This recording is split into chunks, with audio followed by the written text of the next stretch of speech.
نړیوالو ته یو افغان د شیر په ژبه ویلي ټیټ مې مه بوله غورځنګ را باندې مه کړه زه په دې افتادګۍ کې لوی ګړنګ یم خو د نړۍ زبرځواک بیا هم افغانان ازمایلي او په بېلابېلو بهانو یې د دوی په هیواد یرغل کړی یو یې شوروي اتحاد دی چې له ناکامېدو وروسته ټیټ سر له دې هیواده وتي سرو لښکرو د 1458 لمریز کال د جدي په شپږمه ورځ په افغانستان یرغل وکړ چې د جهادي ډلو پر رهبرۍ د هیواد په کچه ولسي پاڅونونو د شوروي ښکېلاکګر شاتګ ته اړ ایستل په دغه لړ کې افغانستان په کڼواله بدل شو او تر 1 میلیون څخه زیات وګړي شهیدان شول په لسګونه زره معلول او په سلګونه زره مهاجرت ته مجبور شول بالاخره په 1480 کال د سلواغې په 26مه نیټه روسان په رسمي توګه له افغانستان څخه وویستل شول له دې ټولو سره د افغانستان خلک د شورویانو په ویستلو نړیوالو ته څه پیغام لري؟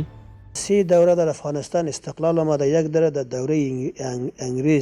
انگلیس پیش مثلا استقلال آمده از بیرون یک دوره که است از دوره روس جهاد که روس اشغال کرده افغانستان مردم مجاهدین افغانستان قیام کرده نخواستن که جهاد کرده بیرون کرده مردم شوروی را در دوره خود ما شما میدانید که بعد از امریکایی اینجا اشغال کرده امریکا ناتو آلمان جرمن کلیشان الحمدلله مردم افغانستان قهرمان بدن شهید دادن خون دادن جهاد کردن و بیرون کردن که است افغانستان مسلمان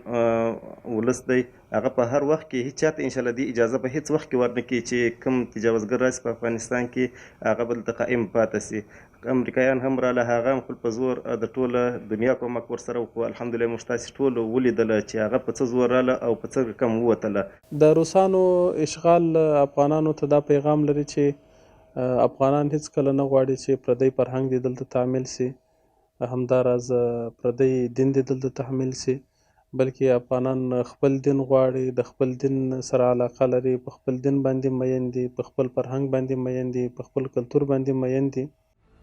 دا چې د شوروي ښکېلاکګرو په افغانستان کې له ماتې خوړلو څخه 15 کاله تېر شوي دي دا یوه پوښتنه هر کله مطرح کیږي چې کوم عوامل د دې لامل وګرځېدل چې یو زبرځواک قوت دی د وخت له پرمختللو جګړه ییزو وسایلو سره له داسې سترې ماتې او رسوایۍ سره مخ شي ایمان به الله بزرگترین وسیله ماست دیگه هیچ چیزی نداشتن از لحاظ تکنولوژی از لحاظ به حساب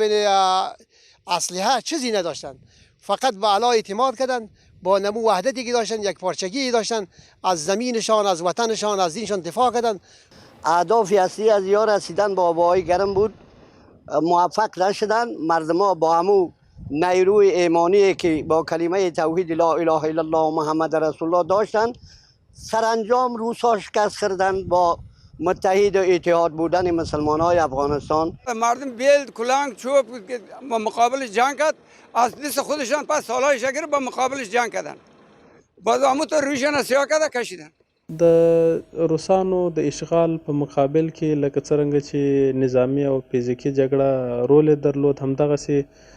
قلمي جګړه او قلمي مبارزه او فکري مبارزې او فرهنګ هم ډېر لوی رول درلود زموږ فرهنګي ځوانانو وکولی سوه چې خپل ولس ته په وخت باندې عامه پوهاوی ورکړي دوی ته د شعر و شاعرۍ و مقالو لیکونو په توسط باندې معلومات وارد کړي او د همدغه معلوماتو او پوهاوی پر بنسټ باندې زموږ ډېر ځوانان ته پوهاوی ترلاسه سو او بالاخره د روسانو په مقابل کې جهاد او قیام پیل کړ